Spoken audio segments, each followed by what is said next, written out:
Morning, Radhe Radhe friends. कैसे हो आप सभी? वीडियो अच्छी लगे तो लाइक कमेंट जरूर करें। सतमा रिएक्शन में आप सभी का बहुत बहुत स्वागत है।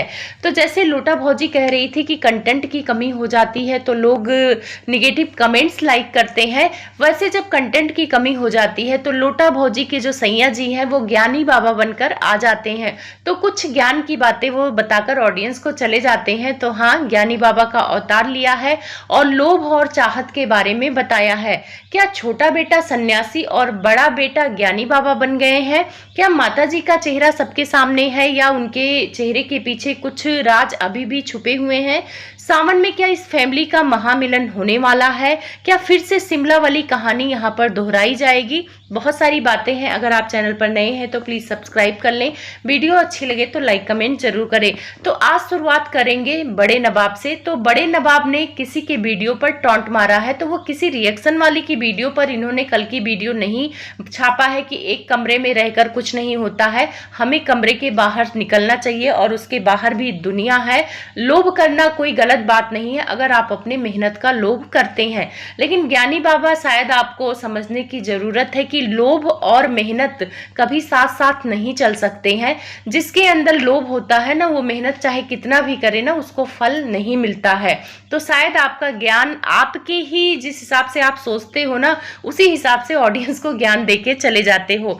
तो छोटा बेटा ने एक वीडियो में बोला था कि बहुत ज्यादा हम लोभ नहीं करते हैं, हमें भगवान पर भरोसा है, जो भी करेंगी माता रानी अच्छा करेंगी। तो उसी टॉन्टबाजी को पूरा करने के लिए इन्होंने एक प्रॉपर वीडियो बनाया है, जहां पर ये ज्ञान देते हैं कि कुछ लोगों की हमने वीडियो देखी थी, वहां पे लोभ की बात की जा रही थी कि हम लोभ नहीं करते हैं। तो किचन से लोटा भौजी बोलती हैं कि हाँ उनकी वीडियो थी, तो उनकी मतलब वो देवर की वीडियो के बारे में बात कर रही थी। तो यहाँ पर बड़े नवाब ऑडियंस को ज्ञान देते हैं। उनका कहना है कि उनके अंदर लालच है तभी वो आगे बढ़ पा रहे हैं, और हर किसी के अंदर लालच होना चाहिए तभी वो मेहनत करके आगे बढ़ सकता है। तो अपनी मेहनत का लालच होना चाहिए। उनका कहना है कि आज हमारे पास 1 करोड़ रुपया है और अगर हम 4 करोड़ 5 करोड़ कमाना चाहते हैं तो उस पैसे का लालच हमारे मन में होगा, तभी हम मेहनत कर पाएंगे और तभी उस 2-3 करोड़ को हम कमा पाएंगे। तो देखो भैया, मेहनत करना एक अलग बात है और गीता में लिखा हुआ है,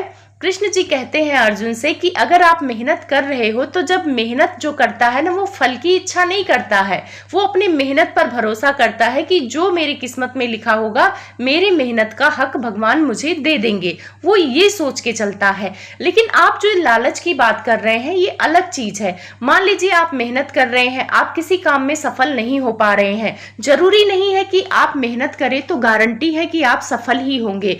तो अगर आपके मन में लालच पहले से आ जाएगा 2 करोड़ का, तब आप गलत रास्ते पे चले जाएंगे। अगर आप मेहनत कर रहे हैं 2 करोड़ रुपए कमाने के लिए और अगर आपकी मेहनत सफल नहीं हुई और आप 2 करोड़ रुपए नहीं कमा पाए, तो आपके अंदर जो लालच बैठा है 2 करोड़ का ना, वो आपको कहेगा कि चलो बैंक लूट लेते हैं, चलो चोरी कर लेते हैं, चलो किसी औरत को बेइज्जत कर देते हैं, चलो किसी औरत की इज्जत उछाल देते हैं, उससे पैसे आएंगे।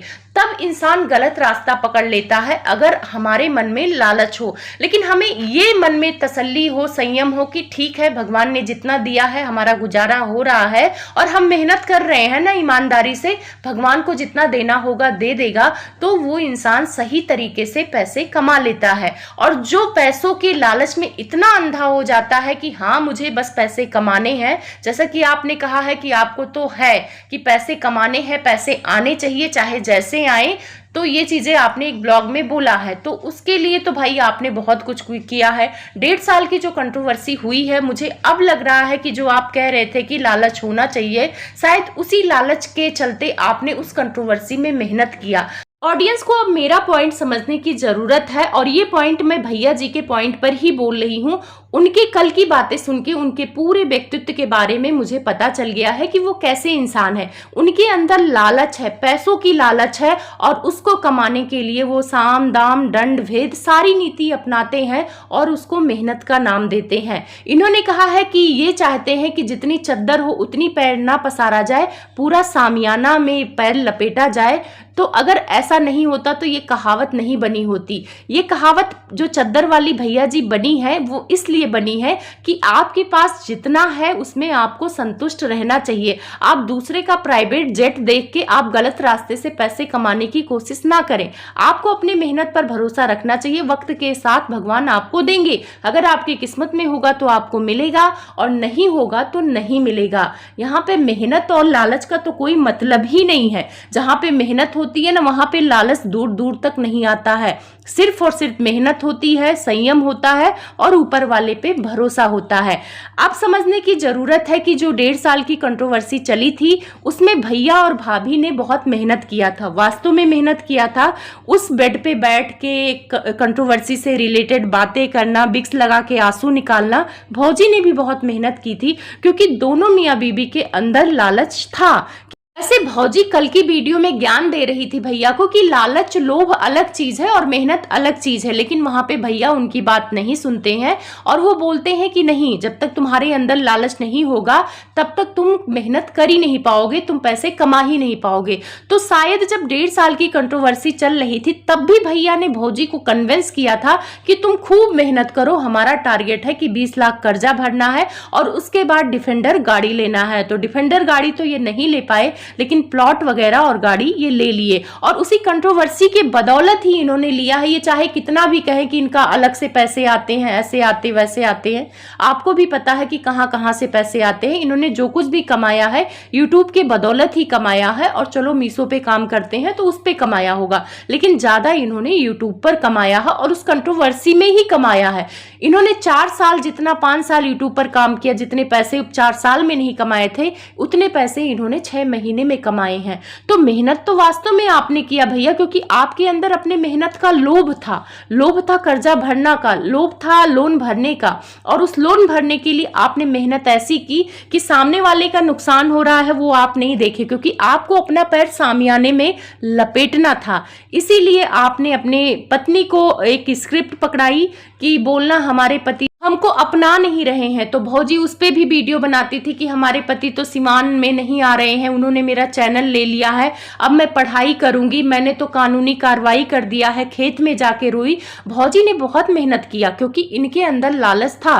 तो वास्तव में जो आपने ज्ञान दिया है भैया जी, बहुत सटीक ज्ञान दिया है, लेकिन ये ज्ञान ऑडियंस आप लोग मत लेना, क्योंकि ये ज्ञान आप पर नहीं जाता है, ये इन्हीं लोगों पर जाता है जो लालच के चलते कुछ भी करते हैं। अगर आपके अंदर लालच आ गया ना 1 करोड़ कमाने का कि हमारा चद्दर जितना हम इससे ज्यादा पैर पसारेंगे, तब आप गलत रास्ते पे चले जाएंगे। आप चोरी करेंगे, आप किसी औरत को बदनाम करेंगे, आप अपनी पत्नी को लंगा नचाएंगे आंटी के भाषा में।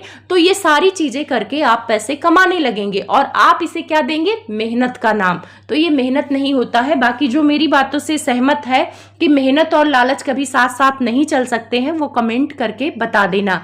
उसके बाद भैया जी का ज्ञान चल रहा था और ये ज्ञान अपने छोटे भैया को दे रहे थे, पर इसमें बड़े भैया का कुछ पॉइंट मुझे अच्छा लगा। जो उन्होंने बोला है कि मेहनत करने के लिए कमरे से बाहर निकलना पड़ता है, तो ये चीज मैं भी बोलूंगी कि हाँ, हमें कमाने के लिए घर से बाहर जाना पड़ता है, ऑफिस जाना पड़ता है। अगर आप कंटेंट क्रिएटर हैं तो टाइम से आपको ब्लॉग डालना पड़ता है, जो कि छोटे नवाब में कहीं ना कहीं इस चीज की कमी है।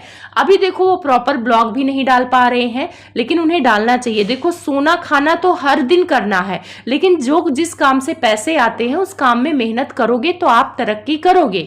अगर लालच करके आप मेहनत करोगे तो आप कभी भी तरक्की नहीं करोगे। लेकिन हाँ, कोई कोई होता है ना कि जो पैसे तो अचानक से खूब कमा लेता है, लेकिन भगवान उसको कुछ ना कुछ चीज की कमी दे ही देते हैं। ऐसा नहीं है कि धन दौलत होने से ही सारी संतुष्टि आ जाती है इंसान को, ऐसा नहीं होता है। उसके बाद स्ट्राइक की बातें कर रहे हैं और साथ में कुछ रिएक्शन वालों को टारगेट भी किया भैया ने। वहां पे भाभी जी आती हैं, जानबूझ के आती हैं कि रोटी पड़ी है, सोच रही हूँ कुत्तों को डाल दूं। तो वहां पे भैया कह रहे हैं कि सब कुत्तों को रोटी देना, लेकिन एक बौना कुत्ता है उसको रोटी मत देना। तो आप समझ सकते हो कि ये किसको टारगेट कर रहे हैं।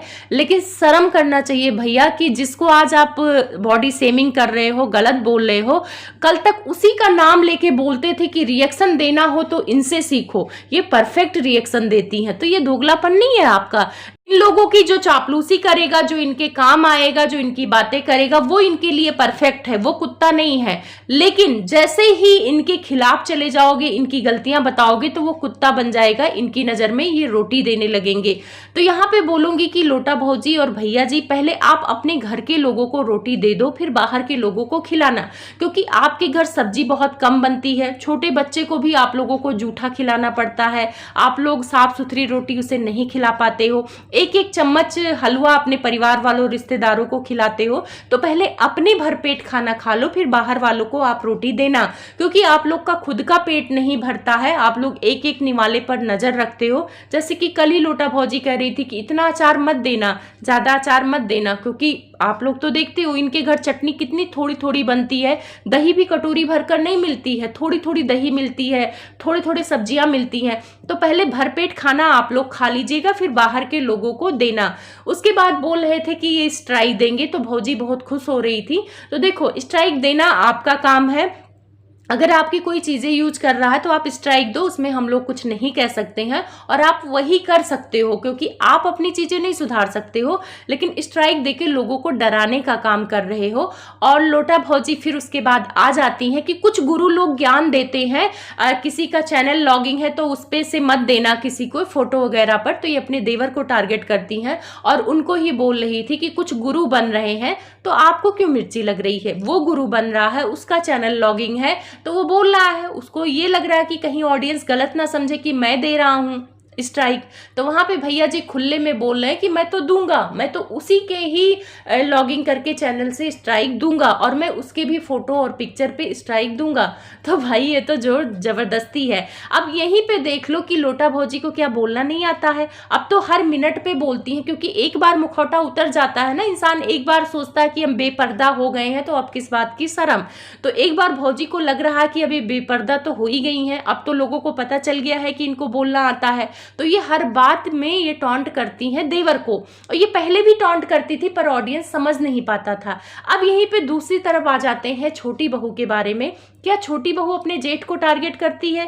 क्या कुछ गलत बोलती है? नहीं बोलती। अब कुछ लोग कह रहे हैं वो मुखौटा ओढ़ी हो, तो भाई ये भी हो सकता है, क्योंकि मैडम ये सामने वाली लोटा भौजी भी मुखौटा ओढ़ी थी। सबको लगता था कि बहुत सीधी सादी है, भोली भाली है, लेकिन मुझे कभी भी ये सीधी सादी नहीं लगी है, क्योंकि जब भी ये सीमान गई हैं, एक बार आपको याद होगा इन्होंने अपने देवरानी को टारगेट किया था, ये जल्दी उठ के कुछ नाश्ता बना दी थी, तो इन्होंने आके वहां पे वीडियो में बताया था कि देखो आज मैं जल्दी उठ गई हूं, अभी कुछ लोग तो सोए पड़े हैं। तो ये चुप रहने वालों में से नहीं है, बस ये अपने ऑडियंस को 10-15 मिनट की वीडियो में बेवकूफ़ बनाकर चली जाती थी। इनको भी लगता था कि 10-15 मिनट की वीडियो बन रही है तो क्यों हम अपना असली चेहरा दिखाएं। हम एक नैरेटिव सेट करते हैं कि हम बहुत भोले भाले हैं, हमें बोलना नहीं आता है, लेकिन इनको बोलना तो 3 साल पहले भी आता था। ये अपनी माँ के बगल बैठ के अपने सास को चीरने फाड़ने की बात कर रही थी कि अगर मेरे पति पर कोई बात आएगी तो मैं चीर दूंगी, फाड़ दूंगी। जबकि आपको तो समझ है, इनको तो बोलना ही नहीं आता है, और जिसको बोलना नहीं आता है वो इतना बड़ा स्टेटमेंट नहीं देगा। अब जैसे छोटी वाली बहू है, सास इतने ताने देती है, हर दिन ताने देती है, उसके पति को तो सबसे ज्यादा उल्टा सीधा बोलती है माता जी। तो आके बोल रही है माता जी को कि मेरे पति को कुछ बोला तो मैं चीर दूंगी, फाड़ दूंगी। उसकी बेटी को भी माता जी ने बद्दुआ दिया है कि ऐसे बच्चे से तो ना ही होता। उसके बाद जेठ भी जब देखो तब उल्टा सीधा बोलते रहते, तो वो भी आके वीडियो बनाकर बोल सकती है कि एक गुरु आते हैं ज्ञान देने मेरे पति को। जैसे ये भौजी बोल रही है कि एक गुरु आए थे स्ट्राइक पे ज्ञान देने, तो भौजी बहुत ज्यादा खुश होने की जरूरत नहीं है, और ना रोटी की देने की जरूरत है, क्योंकि रोटी आप जैसे इंसान दे ही नहीं सकते किसी को। रोटी देने वाला बड़ा दयालु होता है और बहुत साफ सुथरे मन का होता है, और बॉडी शेमिंग नहीं करता है। और अगर बॉडी शेमिंग की बात की जाए तो सबसे ज्यादा बॉडी शेमिंग तो आपके पत्नी की होनी चाहिए। जब आप ज्ञान दे रहे थे तो वो हाथ में ताली पीट रही थी, वो पता नहीं हिल डुल रही थी, वो तो खड़ी भी नहीं हो पाती हैं, वो तो झूलती रहती हैं। तो उस टॉपिक पे भी लोग बोल सकते हैं, पर किसी की बॉडी के बारे में नहीं बोलना चाहिए। उनका झूलने की आदत है, वो अपना झूलती हैं, तो उसमें हम लोग क्यों बोले कि वो झूलती हैं। लेकिन बहुत सारे लोग पहले बोलते भी थे, इनका नाम भी रखा था झूलन देवी, तब आप लोगों को बुरा लगता है। तो कोई दूसरा आप लोग को बोले तो बुरा लगता है, तो फिर आप लोग भी तो दूसरे को उल्टा सीधा बोलते हो ना। पॉइंट टू पॉइंट बात करो ना। वीडियो काफी लंबी हो रही है, तो सावन में इन लोगों का महामिलन होने वाला है। जो शिमला वाली स्टोरी है दोबारा से दोहराई जाएगी, तो उसके लिए मैं अलग से वीडियो लाऊंगी, क्योंकि आप लोग भी बोर हो जाते हो इतनी लंबी वीडियो देखकर। तो तब तक के लिए आप लोग अपना प्यार बनाए रखना, और जो मेरी वीडियो को लाइक और कमेंट्स करते हैं उनको दिल से धन्यवाद।